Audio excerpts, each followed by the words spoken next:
Assalamualaikum warahmatullahi wabarakatuh. Perkenalkan, nama saya Putri Novita, NIM 211100002962. Saya dari kelas MC. Kali ini saya akan membahas tentang materi etika bisnis. Materi yang kita bahas kali ini itu ada 10 materi. Yang pertama yaitu etika bisnis dan prinsip-prinsip etika bisnis. Yang kedua ada hubungan konsumen dan perusahaan. Yang ketiga, pelayanan bertanggung jawab. Yang keempat, perlindungan konsumen. Yang kelima, etika dalam pengambilan keputusan dalam perusahaan. Yang keenam, etika pengambilan keputusan terhadap individu atau kelompok. Yang ketujuh, good corporate governance. Yang kedelapan, prinsip-prinsip good corporate governance. Yang kesembilan, corporate social responsibility. Dan yang terakhir yaitu contoh kasus dari corporate social responsibility. Memasuki materi yang pertama yaitu pengertian etika dan prinsip-prinsip etika bisnis.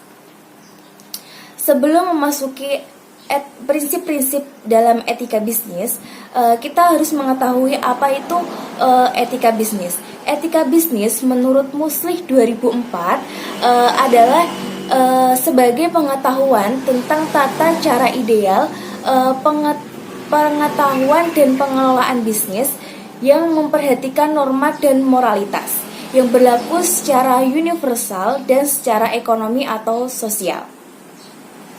Dan penerapan norma dan moralitas ini menunjang maksud dalam tujuan saat berbisnis. Lalu manfaat etika bisnis bagi perusahaan. Penerapan etika bisnis dapat memiliki berbagai manfaat bagi perusahaan. Yang pertama itu meningkatkan reputasi bisnis. Yang kedua, menciptakan kepercayaan konsumen. Yang ketiga, pengelolaan manajemen lebih efektif. Yang keempat, ada memaksimalkan profit. Yang kelima, meningkatkan produktivitas dan kesejahteraan karyawan. Dan yang terakhir itu dapat menarik konsumen. Yang selanjutnya yaitu tujuan bisnis. Menurut Muslim 2017, tujuan etika dalam berbisnis adalah untuk meningkatkan kesadaran moral serta membuat batasan-batasan bagi para pelaku bisnis. Selain itu, juga untuk menjalankan good business, para pelaku bisnis itu harus memiliki pemahaman tentang praktik bisnis kotor yang merugikan banyak pihak. Memahami dan melaksanakan etika dalam berbisnis dapat menjadikan perusahaan memiliki citra yang baik di mata orang lain. Pada intinya, pada menerapkan etika bisnis yang baik umumnya tidak akan merugikan pihak lain, tidak akan melanggar hukum yang berlaku dan dapat menjaga kondisi bisnis tetap kondusif. Lalu ada pentingnya etika bisnis. Bisnis dipahami sebagai suatu proses keseluruhan dari produksi yang dirumuskan sebagai usaha memaksimalkan keuntungan perusahaan dan meminimalkan biaya produksinya. Menurut Muhammad 2004, pentingnya etika bisnis dalam kelangsungan perusahaan adalah yang pertama itu ada tugas etika bisnis dipusatkan pada upaya mencari cara untuk menyelesaikan kepentingan strategi. Justru adanya bisnis dengan keuntungan moralitas. Yang kedua, ada etika bisnis yang bertugas untuk melakukan perubahan kesadaran masyarakat tentang bisnis, memberikan suatu pemahaman yaitu bisnis tidak dapat dipisahkan dari etika. Selanjutnya ada prinsip-prinsip dalam etika bisnis. Prinsip-prinsip dalam etika bisnis menurut Thornycroft 1998 dalam Sukirno, Agus dan Ikeci Ardana 2009 mengatakan bahwa setidaknya itu ada 5 prinsip bisnis yang dijadikan patokan dalam menjalankan suatu bisnis. Yang pertama yaitu prinsip kejujuran. Prinsip kejujuran ini tuh yang paling mendasar untuk mendukung keberhasilan kinerja perusahaan. Kegiatan bisnis akan berhasil jika dikelola dengan prinsip kejujuran ini. Prinsip kejujuran menanamkan sikap bahwa apa yang dipikirkan adalah apa yang dikatakan. Apa yang dikatakan adalah apa yang dikerjakan. Dalam prinsip ini itu juga menyiratkan kepatuhan dalam melaksanakan berbagai komitmen, kontrak dan perjanjian yang sudah dibuat sebelumnya. Contoh yang ada di prinsip kejujuran ini itu bila kita menjalankan suatu usaha, kita selalu jujur saat menggaji karyawan. Gaji yang diberikan itu harus sesuai dengan kesepakatan awal kerja. Begitu juga sebaliknya, sebagai karyawan harus selalu jujur dalam melaksanakan tugasnya, tidak mengambil keuntungan untuk diri sendiri. Selain dalam hubungan kerja, dalam tawar-menawar barang pun harus ada prinsip kejujuran. Kita harus menentukan harga yang tepat untuk kualitas barang atau jasa yang dijual. Selanjutnya ada prinsip otonomi. Prinsip otonomi ini menunjukkan sikap kemandirian, kebebasan, dan bertanggung jawab. Orang yang mandiri berarti orang yang mengambil suatu keputusan dan melaksanakan tindakan berdasarkan kemampuan, sesuai dengan apa yang diyakininya, bebas dari tekanan, hasutan, dan ketergantungan pada orang lain. Contoh dari prinsip otonomi ini itu dalam etika bisnis, perusahaan tidak tergantung pada pihak lain untuk mengambil keputusan, tetapi perusahaan memiliki kekuasaan tertentu sesuai dengan visi misi yang diambil dan tidak ketergantungan pada pihak lain. Dalam pengertian etika bisnis, otonomi itu bersangkut paut dengan kebijakan eksekutif perusahaan yang mengemban pada visi misi perusahaan tersebut, yang berorientasi pada kemakmuran, kesejahteraan pada pekerja ataupun komunitas yang dihadapi. Otonomi ini tuh harus mampu mengacu pada nilai-nilai profesionalisme, pengelolaan perusahaan dalam menggunakan sumber daya ekonomi. Kalau perusahaan memiliki visi dan misi atau wawasan yang baik sesuai dengan nilai universal, maka perusahaan itu secara bebas dalam arti keluasaan yang melekat pada komitmen tanggung jawab yang tinggi dalam menjalankan suatu bisnisnya. Yang ketiga, ada prinsip keadilan. Prinsip keadilan ini tuh menanamkan sikap untuk memperlakukan semua pihak secara adil, yaitu sikap yang tidak membeda-bedakan dari berbagai aspek, baik dari aspek ekonomi, hukum maupun aspek lainnya. Dalam prinsip keadilan ini yang digunakan untuk mengukur bisnis, menggunakan etika bisnis adalah keadilan bagi semua pihak yang terkait memberikan kontribusi langsung maupun secara tidak langsung untuk keberhasilan suatu bisnis tersebut. Para pihak yang terkualifikasi di dalam stakeholder. Oleh karena itu, semua pihak ini harus mendapatkan akses positif, baik sesuai dengan peran yang diberikan oleh masing-masing pihak pada para bisnis, atau semua pihak yang harus dapat akses layak dari bisnis tersebut. Lalu tolak ukur yang dipakai untuk menentukan atau memberikan kelayakan ini itu sesuai dengan ukuran-ukuran umum yang telah diterima oleh masyarakat bisnis dan umum. Contohnya itu seperti prinsip keadilan dalam etika bisnis itu dalam alokasi sumber daya ekonomi. Kepada semua pihak faktor ekonomi. Hal tersebut itu dilakukan dengan cara memberikan harga yang layak bagi konsumen, menyepakati harga yang pantas bagi para pemasok dan alat produksi, mendapatkan keuntungan yang wajar bagi pemilik perusahaan dan lain sebagainya. Prinsip yang keempat itu ada prinsip saling menguntungkan. Pada prinsip ini itu menanamkan kesadaran bahwa dalam berbisnis perlu menanamkan prinsip win-win solution.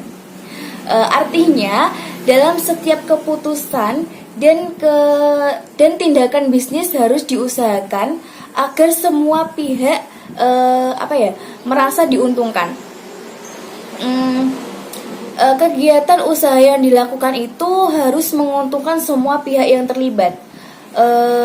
Dalam prinsip etika bisnis ini bukanlah prinsip yang bersyarat karena semua pihak merasa dirugikan. Maksud saya karena semua pihak tidak merasa dirugikan. Prinsip saling menguntungkan ini itu mencerminkan sifat dan tujuan perusahaan. Karenanya menuntut hak untuk mendapatkan keuntungan dari melakukan bisnis tersebut. Dengan menerapkan etika bisnis yang baik, pasti bisa memajukan bisnis. Misalnya, jika jujur dengan mitra bisnis, saya akan tahu bahwa perusahaan berada di jalur yang benar. Tidak hanya dapat menetapkan etika bisnis dalam berbisnis, tetapi juga melakukan tindak integrasikan dalam bisnis online maupun offline untuk mengembangkan suatu bisnis usaha. Contoh dari prinsip ini itu saat kayak pembuka toko skincare menyediakan produk-produk yang berkualitas bagi para konsumen. Dengan begitu, konsumen itu akan memperoleh manfaat yang maksimal dari produk skincare tersebut. Prinsip yang terakhir yaitu prinsip integral moral. Prinsip integral moral itu prinsip untuk tidak merugikan orang lain dalam segala keputusan dan tindakan bisnis yang diambil. Prinsip ini dilandasi oleh kesadaran bahwa setiap orang harus dihormati harkat dan martabatnya. Prinsip ini itu digunakan setiap tuntutan internal dalam diri seorang pelaku bisnis atau perusahaan agar menjalankan bisnis dengan menjaga nama baik pimpinan maupun orang-orang yang ada di dalam perusahaan tersebut. Pelaku bisnis harus mampu mengelola dan menjalankan bisnisnya dengan sebaik mungkin agar kepercayaan konsumen atau pihak lain terkait perusahaan tersebut. Artinya, seorang pengusaha atau pelaku bisnis itu harus mampu memberikan dorongan terhadap diri sendiri dan dalam berbisnis sehingga memunculkan rasa bangga. Hal ini biasanya dapat dilihat dari perilaku pebisnis di luar maupun di dalam perusahaan. Jika prinsip integral moral ini diterapkan dengan benar, maka prinsip ini tuh akan sangat membantu pelaku bisnis dalam menjaga reputasi perusahaan yang dimilikinya. Selain itu, juga membangun kepercayaan konsumen karena bisnis ini tuh harus diterapkan oleh semua pihak yang terlibat dalam bisnis ini, seperti pemilik perusahaan maupun karyawan. Integral moral ini harus diterapkan semua level perusahaan karena integral ini juga berkaitan dengan upaya untuk mempertahankan nilai-nilai moral dalam menjalankan aktivitas suatu bisnis. Melalui prinsip ini, bisnis dijalankan akan mendapatkan nama baik dalam pandangan para konsumen. Contoh dari prinsip integral moral adalah memberikan pelayanan yang terbaik kepada pelanggan. seperti tidak boleh membedakan pelanggan saat memberikan pelayanan. Selalu memberikan pelayanan yang baik tentu saja akan menciptakan loyalitas pelanggan tersebut. Hal ini itu akan menguntungkan bagi perusahaan. Alasannya karena pelanggan akan menjadi konsumen tetap di bisnis tersebut. Contoh yang kedua yaitu selalu mengucapkan terima kasih. Karena semua pelanggan yang telah membeli produk atau menggunakan jasa dari bisnis tersebut, ucapkan terima kasih bila mendorong karyawan untuk kembali lagi untuk membeli produk atau jasa dari bisnismu. Yang ketiga itu ada bahasa yang sopan. Saat melayani pelanggan atau klien juga harus berbicara dengan sopan, karena itu bisa menjadi kenyamanan bagi pelanggan tersebut karena merasa dihormati oleh pemilik bisnis tersebut. Cara penerapan prinsip-prinsip dalam etika bisnis. Terdapat 3 pendekatan yang bisa dilakukan untuk menerapkan prinsip-prinsip dalam etika bisnis. Yang pertama itu ada individual approach. Pendekatan ini itu dilakukan untuk menghargai tindakan individual sepanjang tidak ada yang dirugikan. Yang kedua itu ada utilitarian approach. Pendekatan ini itu dilakukan dengan pendekatan ini itu dilakukan berdasarkan pemberian konsekuensi atau tindakan seseorang tersebut. Yang terakhir itu ada justice approach. Pendekatan ini dilakukan dengan mempertimbangkan keadilan dan kedudukan yang sama antar setiap pihak yang terlibat. Sumber materi yang saya ambil yaitu dari blog Kompasiana yang ditulis oleh Nabila Khairunisa, mahasiswa dari Universitas Mercu Buana, dipublis di Google pada tanggal 27 Maret 2022. Materi yang selanjutnya yaitu hubungan konsumen dan perusahaan. Definisi konsumen menurut Undang-Undang Perlindungan Konsumen atau UUPK adalah konsumen adalah setiap orang yang memakai barang atau jasa yang tersedia dalam masyarakat, baik untuk kepentingan pribadi, keluarga, orang lain maupun makhluk hidup lain dan tidak untuk diperjualbelikan. Lalu, produsen ialah orang yang menghasilkan barang atau jasa yang diperlukan oleh konsumen. Sedangkan yang memakai barang atau jasa itu disebut dengan konsumen, yang sudah saya jelaskan tadi. Setiap aktivitas bisnis, lain halnya itu membuat adanya pengertian mengenai hubungan konsumen dan produsen. Hubungan antara produsen dan konsumen ini meliputi 2 hal. Yang pertama yaitu hubungan secara langsung, dan yang kedua itu ada hubungan secara tidak langsung. Hubungan secara langsung antar produsen dan konsumen ini diwujudkan oleh konteks jual beli. Menurut pasal 1457 KUH Perdata, jual beli adalah suatu perjanjian di mana satu pihak menyanggupi untuk menyerahkan barang dan pihak lain itu membayar barang yang dijanjikan.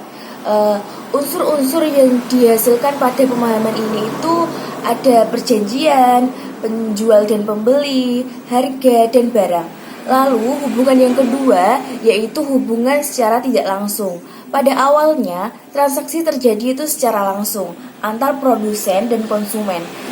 Dengan revolusi industri, transaksi bisnis yang berkembang menjadi hubungan tidak langsung melalui rantai distribusi dari pedagang melalui distribusi atau distribusi ke agen, dan kemudian dari pengecer baru ke konsumen.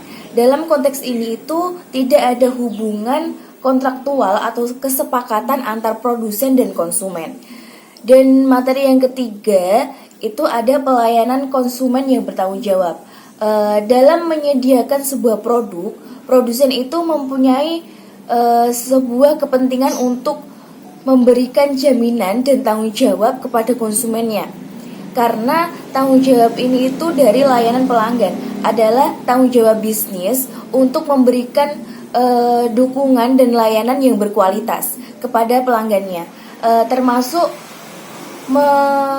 termasuk menanggapi pertanyaan dan keluhan dari pelanggan, lalu menyediakan informasi produk secara akurat serta membantu pelanggan saat proses pembelian dan pengiriman produk. Beberapa contoh yang mendasari itu misalnya seorang konsumen membeli sebuah produk elektronik. Kewajiban produsen memberikan jaminan bahwa produk yang dikeluarkan itu sudah melalui rangkaian uji coba dan siap untuk digunakan oleh konsumen tersebut. Melalui garansi produk juga penting untuk jaminan layanan purna jual terhadap produk tersebut. Hal ini itu untuk memberikan rasa nyaman bagi konsumen terhadap kemungkinan kesalahan produksi terhadap produk yang sudah dibelinya tersebut. Lalu tanggung jawab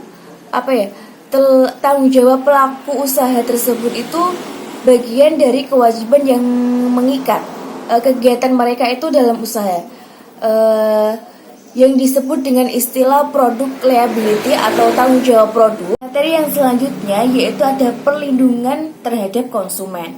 Menurut Sido Balok 2014, perlindungan konsumen adalah keseluruhan peraturan dan hukum yang mengatur hak dan kewajiban konsumen kepada produsen yang timbul dalam usahanya untuk memenuhi kebutuhannya dan mengatur upaya-upaya untuk menjamin terwujudnya perlindungan hukum terhadap kepentingan konsumen.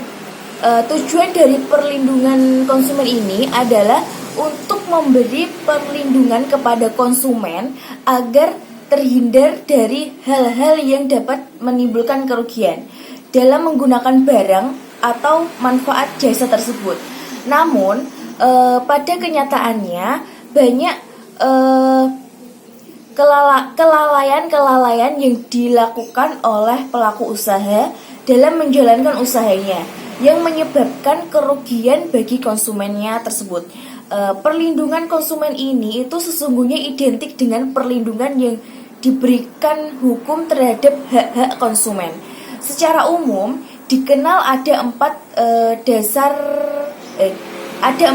dasar konsumen. Yang pertama itu ada hak atas keamanan. Masih banyak produk yang menggunakan resiko tertentu untuk konsumennya, khususnya resiko untuk kesehatan dan keselamatan, seperti makanan, elektronik, dan mainan anak. Konsumen ini berhak atas produk yang aman, di mana produk ini itu tidak mengalami yang dinamakan cacat produk atau cacat produksi yang bahkan bisa membahayakan konsumen dalam menggunakan produk tersebut. Hak yang kedua itu hak atas informasi. Konsumen ini berhak mengetahui segala informasi yang relevan terhadap produk yang sudah dibelinya, baik secara bahan baku, cara pemakaian, dan resiko yang ditimbulkan akibat menggunakan produk tersebut. Lalu ada hak untuk memilih. Konsumen ini mempunyai hak untuk memilih antar berbagai produk dan jasa yang ditawarkan. Kualitas dan harga produk bisa berbeda, dan konsumen ini memiliki hak membandingkan dan mengambil keputusan untuk membeli produk tersebut. Lalu ada hak untuk didengar. Konsumen ini memiliki hak untuk menyampaikan pendapatnya mengenai produk yang ia konsumsi, terutama mengenai keluhan terhadap produk yang bersangkutan. Lalu ada hak lingkungan hidup. Melalui produk yang digunakan, konsumen ini tuh memanfaatkan sumber daya alam. Konsumen itu berhak tahu bahwa produk yang dia gunakan ini memiliki dampak yang tidak berbahaya bagi lingkungan sekitarnya. Konsumen ini tuh harus mengetahui deskripsi produk itu seperti kualitas produknya, harga produknya, bahkan ke pengemasan dan pemberian label. Materi yang selanjutnya yaitu ada bisnis dan perlindungan konsumen. Di tengah persaingan yang ketat terhadap pelaku bisnis yang berlomba-lomba untuk menjadi yang terbaik dalam survei di bidang masing-masing, tujuan dari bisnis ini itu untuk memenuhi kebutuhan masyarakat dan memperoleh keuntungan melalui transaksi. Dalam etika bisnis ini, perusahaan harus menjamin keamanan dan keselamatan konsumen atas produk dan jasa yang ditawarkan.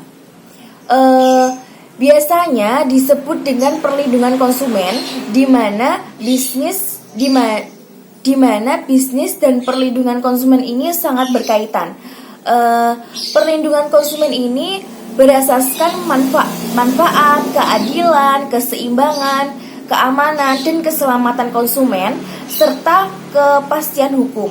Dalam hal ini, konsumen ini sering menjadi pihak yang dirugikan karena itu untuk itu pemerintah kita itu membuat peraturan sebagai berikut. Yang pertama itu ada Undang-Undang Periklanan, yang kedua ada Undang-Undang Keamanan dan Kesehatan Produk, yang ketiga itu ada Undang-Undang tentang menyangkut produk mutu. Berdasarkan 3 pasal UU Perlindungan Konsumen, tujuan dari perlindungan ini itu meliputi meningkatkan kesadaran konsumen, keterampilan dan kemandirian yang melindungi. Yang kedua, memberdayakan konsumen dengan menghindari penggunaan barang atau jasa yang berlebihan secara negatif, lalu meningkatkan pengaruh konsumen dalam memilih atau tekad untuk menuntut haknya sebagai konsumen. Lalu ada menciptakan sistem perlindungan konsumen yang mencakup unsur-unsur kepastian hukum dan keterbukaan informasi serta akses untuk memperoleh informasi. Sumber yang saya gunakan untuk pemaparan materi ini itu dari blog Indonesiana yang ditulis di Google pada tanggal 27 April 2017 dan dari dosen Yayasan Administrasi Indonesia 1972 Jakarta yang pertama kali diindeks oleh Google pada November 2018. Materi yang selanjutnya yaitu ada etika dalam pengambilan keputusan perusahaan. Menurut Dromore 1985 berpendapat bahwa pengambilan keputusan merupakan usaha menciptakan keadaan yang dan pembentukan masa depan, atau yang disebut biasanya peristiwa-peristiwa pada saat pemilihan dan sesudah pemilihan. Pengambilan keputusan ini adalah suatu tindakan pemimpin untuk memecahkan masalah yang dihadapi oleh organisasi yang dipimpinnya melalui satu alternatif yang memungkinkan. Selain beberapa pengertian, pengambilan keputusan ini juga berarti proses pemilih suatu alternatif, cara bertindak dengan metode yang efisien sesuai dengan situasi. Itu menurut Saluyu 1996. Proses ini itu untuk memecahkan dan menyelesaikan suatu masalah dalam organisasi. Dalam pernyataan ini itu menegaskan bahwa pengambilan keputusan memerlukan satu seri tindakan, memerlukan beberapa langkah titik yang dapat saja langkah-langkah tersebut terdapat pada pemikiran seseorang yang sekaligus beranjak berpikir sistematis, di mana di dalam dunia manajemen proses atau seri tingkatan ini itu lebih banyak tampak dari kegiatan diskusi. Dari pengertian pengambilan keputusan dapat disimpulkan bahwa pengambilan keputusan merupakan proses pemilihan alternatif terbaik dari beberapa alternatif secara sistematis untuk ditindaklanjuti. sebagai satu cara pemecahan permasalahan.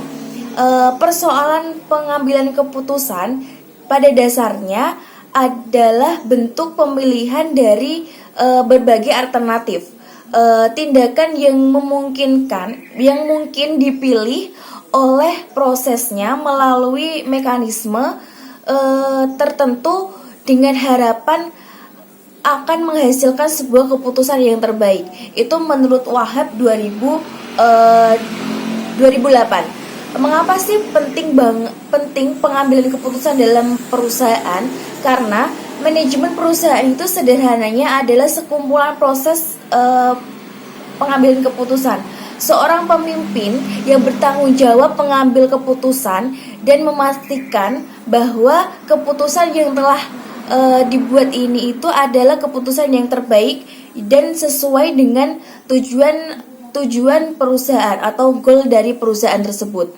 Maka dari itu, pengambilan keputusan adalah hal yang sangat penting di dalam perusahaan, di mana kemampuan ini itu adalah salah satu komponen yang harus dimiliki seorang manajer. Dari proses perencanaan, pengambilan keputusan ini memainkan peran penting, di mana manajer biasanya itu akan memutuskan banyak hal mengenai apa yang perlu dicapai. Resource apa yang harus digunakan, dan siapa yang menjadi bertanggung jawab setiap hal yang dikerjakan. Dalam prosesnya, pengambilan keputusan ini itu berfungsi untuk menyediakan kesatuan dari sebuah bisnis, dari sebuah aksi, di mana akan memutuskan bagaimana standar kerja yang diterapkan, bagaimana masalah yang diperbaiki, dan bagaimana instruksi yang diterapkan, dan masih banyak hal lainnya. Pada akhirnya, proses tersebut dapat membuat perusahaan itu memiliki performa yang sukses. Materi yang selanjutnya yaitu etika pengambilan keputusan terhadap individu dan kelompok. Pengambilan keputusan dapat dilakukan oleh orang-orang tertentu dalam organisasi, tetapi juga dapat dilakukan oleh sekelompok orang atau kolegium. Pemilihan individu dan kelompok ini masing-masing memiliki kelebihan dan kekurangan masing-masing. Keuntungan dari pengambilan keputusan individu ini adalah kecepatan. Artinya, keputusan ini relatif cepat tanpa menunggu persetujuan dari orang lain. Pengambilan keputusan individu ini dalam proses tersebut tidak dilakukan melalui konflik pendapat. Dan ketika keputusan dibuat oleh orang-orang yang berketerampilan tinggi dan berpengalaman luas, keputusan yang dibuat ini lebih benar. Di sisi lain, kelemahan dari pengambilan keputusan secara individu adalah jika membuat keputusan memiliki keterampilan yang lemah dan kurangnya pengalaman. Keputusannya akan cenderung tidak tepat. Kelemahan lainnya adalah pengambilan keputusan biasanya cepat. Keputusan itu tuh biasanya menjadi kelemahan karena kurangnya pemikiran yang mengarah pada keputusan yang tidak tepat. Pada akhirnya, tanggung jawab atas keputusan yang salah tersebut itu akan menjadi beban tersendiri dalam orang yang mengambil keputusan. Lalu, keputusan kelompok itu memiliki kelebihan dan kekurangan. Keuntungan dari pengambilan keputusan secara kelompok itu hasil pemikiran dari orang-orang lain, dan orang lain itu saling menanggapi. Kesalahan pengambilan keputusan adalah beban dari organisasi tersebut. Pengambilan keputusan secara kelompok ini menjadi cara memberikan kesempatan kepada setiap anggota organisasi untuk mengungkapkan pendapatnya, melatih disiplin kelompok dengan tekanan pengambilan keputusan secara kooperatif. dan mendorong kerjasama kelompok dalam memecahkan masalah.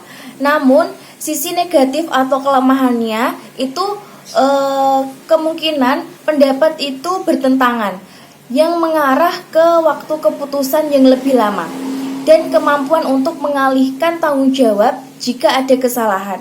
Keputusan kelompok ini juga dapat membatasi keinginan individu. Dengan demikian, individu tersebut itu dimanipulasi oleh kelompok. Keputusan kelompok ini selebihnya mengakibatkan pemimpin kurang leluasa mengemukakan gagasan dan kurang dapat menerima dan mempertimbangkan saran-saran dari pembimbing. Terlepas dari apakah pengambilan keputusan yang dilakukan oleh individu dan kelompok orang, pada dasarnya setidaknya ada tiga kekuatan yang selalu berusaha mempengaruhi keputusan. Tiga kekuatan tersebut adalah dinamika dalam individu dan dalam organisasi, dinamika kelompok orang dalam organisasi, dan dinamika lingkungan organisasi. Untuk dapat mengambil keputusan di antara ketiga kekuatan tersebut diperlukan keterampilan yang menyesuaikan diri dengan perubahan dinamika ketiga kekuatan tersebut. Selain itu, pengambilan keputusan harus mempengaruhi perubahan ketiga kekuatan tersebut.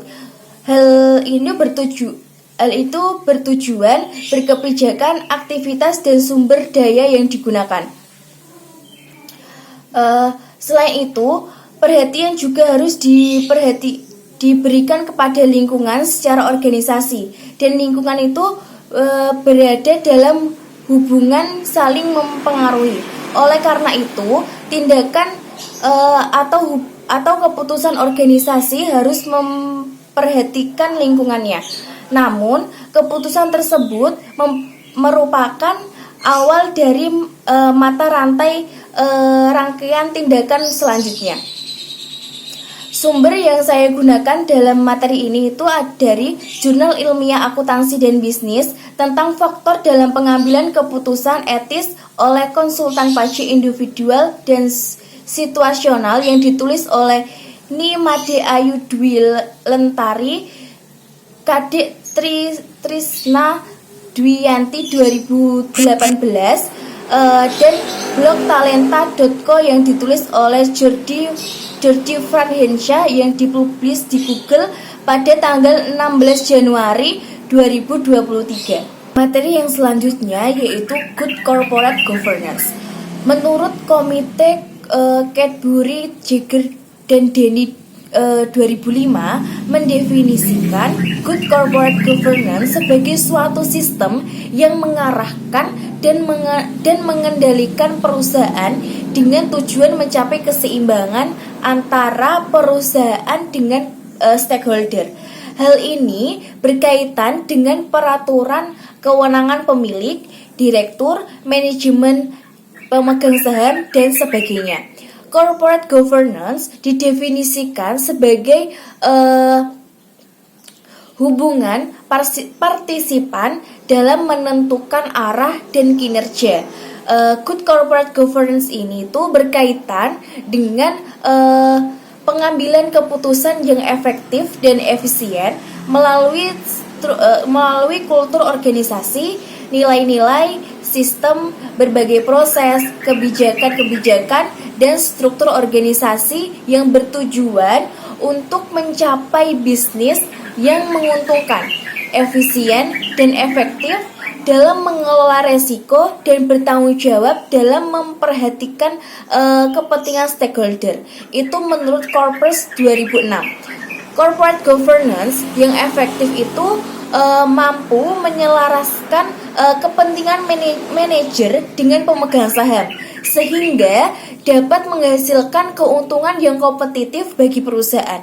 Adapun tujuan dari good corporate governance itu ada 5. Yang pertama yaitu melindungi hak dan kepentingan pemegang saham. Yang kedua, melindungi hak dan kepentingan para stakeholder dan non pemegang saham. Yang ketiga, meningkatkan nilai perusahaan dari para pemegang saham. Yang keempat, meningkatkan efisiensi dan efektivitas kerja dan manajemen perusahaan. Dan yang terakhir itu meningkatkan mutu hubungan atau board direction dengan manajemen senior perusahaan. Materi yang selanjutnya yaitu ada prinsip-prinsip good corporate governance atau yang biasanya disebut dengan GCG. Good Corporate Governance pada Komite Nasional Kebijakan Governance 2012 dalam pedoman KNKG dalam Sukirno Agus 2013. Prinsipnya itu meliputi yang pertama ada transparansi. Transparansi itu akses keterbukaan informasi untuk mengungkapkan permasalahan tidak hanya yang disyaratkan oleh perundang-undangan saja, namun juga untuk menjaga objektivitas bisnis bagi pengambil keputusan oleh pemegang saham, direktur, dan pemangku kepentingan lainnya.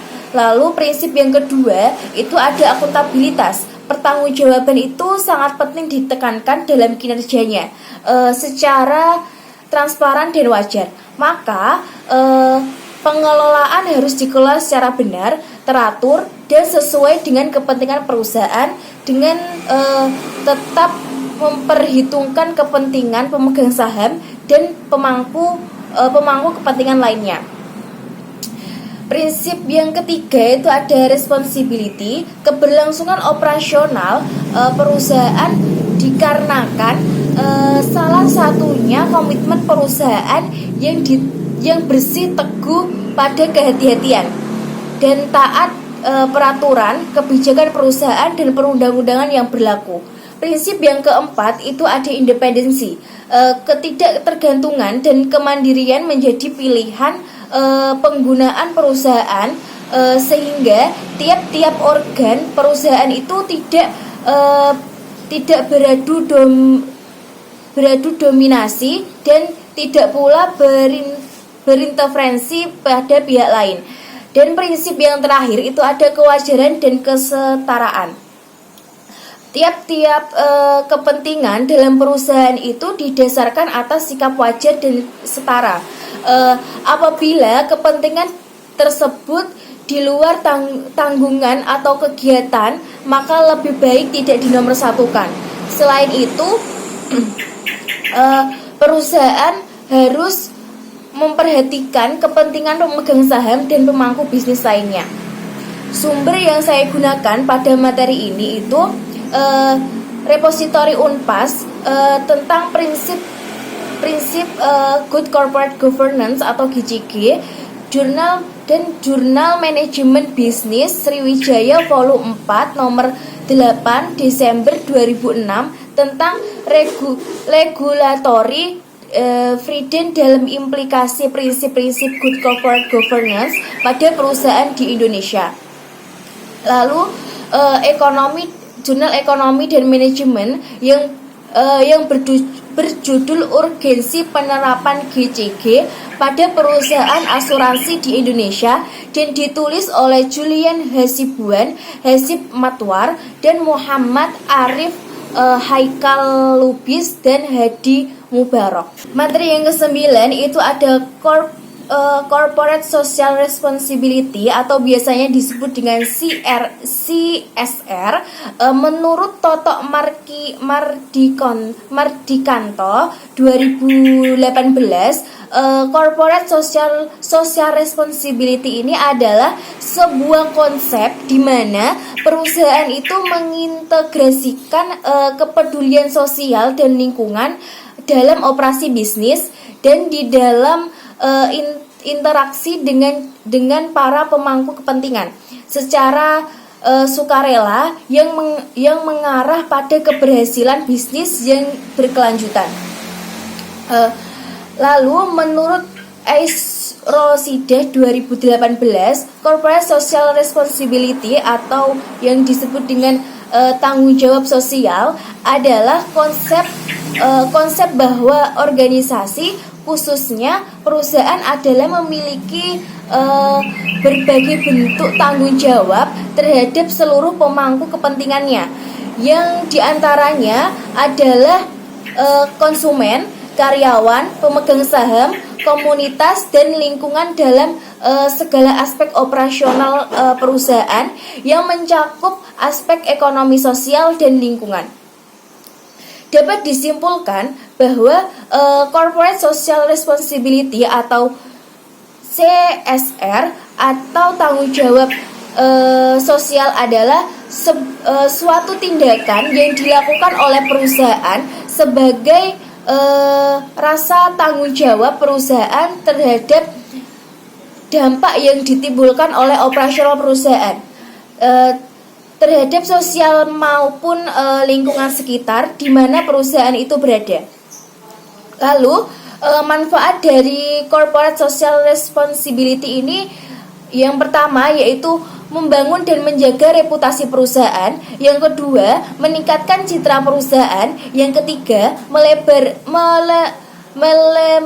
melebarkan cakupan bisnis perusahaan.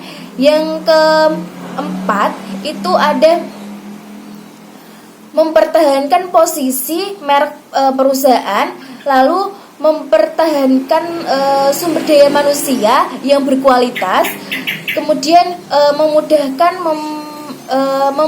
memperoleh akses terhadap modal, dan manfaat yang terakhir itu ada memperoleh pengelolaan manajemen risiko. Lalu ada prinsip-prinsip Corporate Social Responsibility. Menurut Hasibuan Sadiono 2006 menyatakan bahwa Corporate Social Responsibility dibagi menjadi 3 komponen. Komponen prinsip dasar yang dikenal dengan istilah triple bottom lines atau 3P, yaitu yang pertama itu ada profit. Profit merupakan unsur terpenting yang menjadi tujuan utama dari setiap kegiatan usaha, termasuk perusahaan. Tetapi perusahaan itu tidak boleh hanya memiliki keuntungan saja bagi organisasinya, tetapi harus dapat memberikan kemajuan ekonomi bagi para stakeholdernya, dan apa tindakan yang sudah dilakukan perusahaan untuk memperkuat ketahanan ekonomi di dalam masyarakat. Lalu yang kedua itu ada people atau manusia. Perusahaan itu harus bertanggung jawab untuk memajukan dan mensejahterakan sosial serta seluruh stakeholdernya, menyadari bahwa masyarakat sekitar perusahaan merupakan salah satu stakeholder yang penting bagi perusahaan. Perusahaan bisa membuat kegiatan untuk membangun masyarakat dan sumber daya manusia. Dan yang ketiga itu planet atau lingkungan. Perusahaan harus menjaga keadaan lingkungan khususnya di sekitar lingkungan perusahaan, karena sudah menjadi kewajiban perusahaan untuk melindungi terhadap lingkungan. Perusahaan itu harus melakukan penerapan dan proses produksi yang bersih, aman, dan tanggung jawab. Dengan konsep ini dapat memberikan pemahaman bahwa perusahaan yang digunakan itu benar. Contoh kasus dari Corporate Social Responsibility yang saya ambil itu dari PT Report Indonesia yang menyediakan layanan medis bagi masyarakat Papua melalui penyediaan klinik dan rumah sakit modern di Banti dan Timika. Selain itu, perusahaan ini itu juga menyediakan bantuan dana pendidikan bagi pelajar Papua dan melakukan pengembangan program wirausaha seperti Komoro dan Timika. Namun dari sekian banyaknya program CSR ini yang telah dilakukan PT Report Indonesia ini masih belum mengalami nasib yang baik. Betapa tidak PT Report Indonesia ini itu yang telah beroperasi sejak 1969 sampai saat ini tidak lepas dari konflik berkepanjangan dengan masyarakat lokal, baik berkaitan dengan tanah, pelanggaran adat maupun kesejahteraan sosial dan ekonomi yang terjadi. Sumber yang saya gunakan dalam menjelaskan materi Corporate Social Responsibility ini adalah dari e-Jurnal Universitas Atmajaya Yogyakarta, repositori Unsil tentang Corporate Social Responsibility, dan contoh kasus dari Kompasiana yang ditulis oleh Rizkia Aulia, mahasiswa Universitas Islam Sultan Agung Semarang. Demikian materi yang bisa saya sampaikan. Mohon maaf jika ada salah kata. Terima kasih. Wassalamualaikum warahmatullahi wabarakatuh.